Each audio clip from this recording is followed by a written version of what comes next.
Hi, everybody. I'm Taylor. It's Wednesday. It's August, what, 3rd, 4th? Remembering days is hard. It's still 2020. That much I'm pretty sure of. Otherwise, anything else, it's all up in the air. But I do know it's New Comic Book Day. And yeah, so I'm going to talk about the new comics came out that I bought. I'm going to go in order of worst to best in my oh-so-subjective order. So watch along. If you like, leave comments below. Tell me I'm crazy. Tell me how your opinion differs from mine. And tell me it's really not 2020 and this is all just a blissful dream. Or nightmare. Whatever. Also, I hit 200 followers. Thank you all so much. There's a video that says, hey, 200 follower giveaway, blah, blah, blah, blah. Watch that video.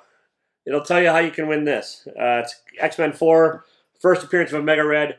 You have until, let's say, midnight tomorrow night, which is Thursday night, to do it. So, today's the 5th. It's on my fancy thing. So you have till the midnight on the 6th to watch the video, do that, and if you want a chance to win this one. I'll mail it out early next week. So there's that. All right, let's get into this. New comics this week in order of worst to best, or, things I just didn't like to things I liked. All right, starting here. This actually came out a while back, I think. It's Bounty Hunters #1. It's a second print. I read it. It's kind of a jumbly mess. The artwork, it's very excited, and everything seems overblown, and everyone's yelling in the book. Lots of yelling figures. It just didn't seem very Star Wars-y to me. And I get Star Wars is a big, wide, vast, open playground for new ideas. It didn't seem to fit. So there's that. I probably won't be keeping up with this. All right. Empire. Celestial Messiah. This is a tie-in to the almost boring ongoing world event Marvel's ever done. Probably not. They've probably done some worse ones, but it's recent and it's boring. This is mother-son therapy with the story of how Sequoia's mom, Mantis, met the swordsman. I don't know. Whatever. Speaking of which, Empire #4. It's better than Empire #3. I'll give it that. At least a little bit happened. Not much, really. You can sort of tell they're setting it up for the next series by Al Ewing, one of the writers. That's not saying too much spoilery, I don't think. I don't know. The cover's cool. All right. Vampire, The Masquerade, Winter's Teeth, 1. Whatever. Vampires in the Twin Cities. I lived in the Twin Cities for a while. It's all vampires. Emotional, soul-sucking vampires. Okay, it's not. Twin Cities is fine. It's just passive-aggressive and Minnesota nice.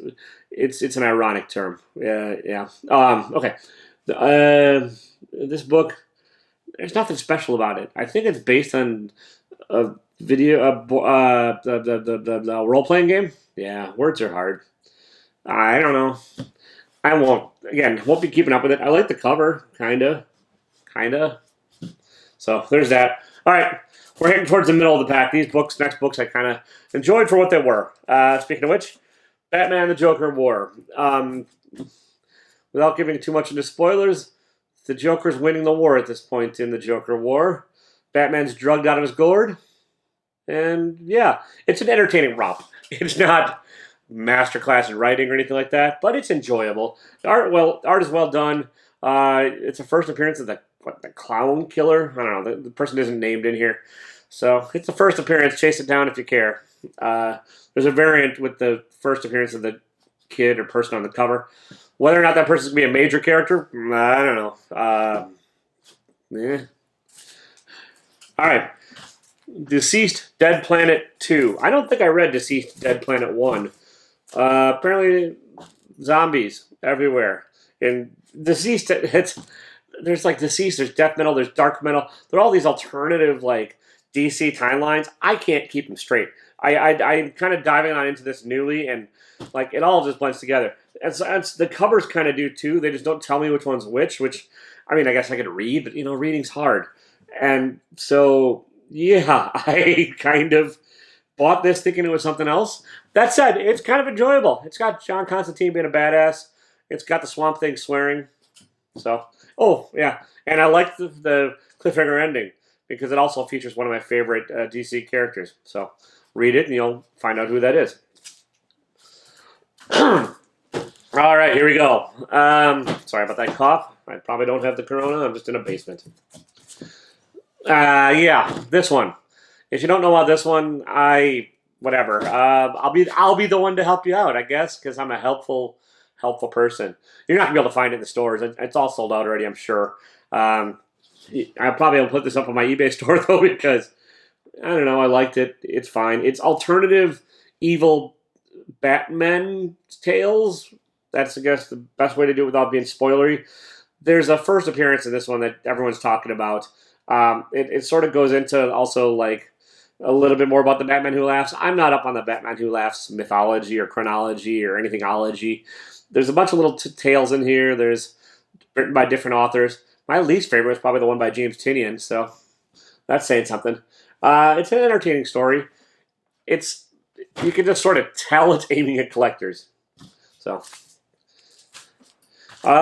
speaking of me not knowing what's going on, Phantom X, or Giant Size X-Men Phantom X #1. I think Phantom X, I believe, was created by Grant Morrison after I'd sort of stopped reading the X-Men, or before I got back into comics. And he's an interesting character. I think he's a clone built by the world, and I don't know much about him. Honestly, I don't know what his powers are. He wears a ski mask, and people think he's Belgian in this book. It's entertaining, though. I'd say read it. You don't need to know everything in order to enjoy something, and that's kind of how I felt about this one shot. I didn't know everything about it, but I enjoyed it. All right, on to my sort of favorite picks of the week. Firepower 1 and 2. 1, 2. This is the free comic book day, basically on better paper, a little bit better coloring. This is the second issue. Kirkman, the guy that did Walking Dead and a bunch of other crap, he's just having fun with this, and you can tell. And Chris Samney, whose art, some people like, some don't. It's fairly simplistic, but he's really good at doing action sequences and stuff. And the whole second issue almost is an action sequence, and it's great. I'm enjoying it. I don't know where it's going to go. I'm just along for the ride, and I'll probably keep this one up because of that. All right, and I guess my pick of the week, or my favorite read of the week, Strange Adventurers, #4. Tom King, who's in a bit of hot water because of social media shenanigans. Who isn't these days? Mitch Gerards and Evan Doc Shaner. Art is fantastic. Mitch Gerards and Evan, they switch back and forth between future and present, or future and past or something. They just switch back and forth the duties on it. Mr. Terrific is featured heavily in this issue, and I really like what Tom King's doing with him. It kind of makes me wish there, long for a Mr. Terrific solo series. There might be one out there. I've just never read it. I've never really looked into the character at all, at all. But I'm having fun seeing where this is going. It's sort of Tom King at his best. I think he does really well with these 12-issue maxi mini series where he just takes one minor character and explores something about him and puts him through the ringer. So, Adam Strange going through the ringer. All right, kind of a short week. Not bad.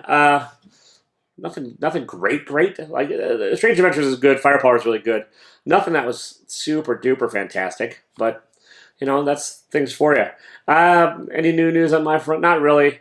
Try and win the X-Men 4. And I have an eBay store now. If you want to buy some of the crap that I end up getting in mystery boxes and stuff and don't keep, it'll be in the eBay store in the link down below. So, yeah. I'll put a video up on Friday letting everybody know who won the X-Men 4, and I'll probably do a mystery box unboxing on top of it. That's about it. Have a good day. Don't be a dick.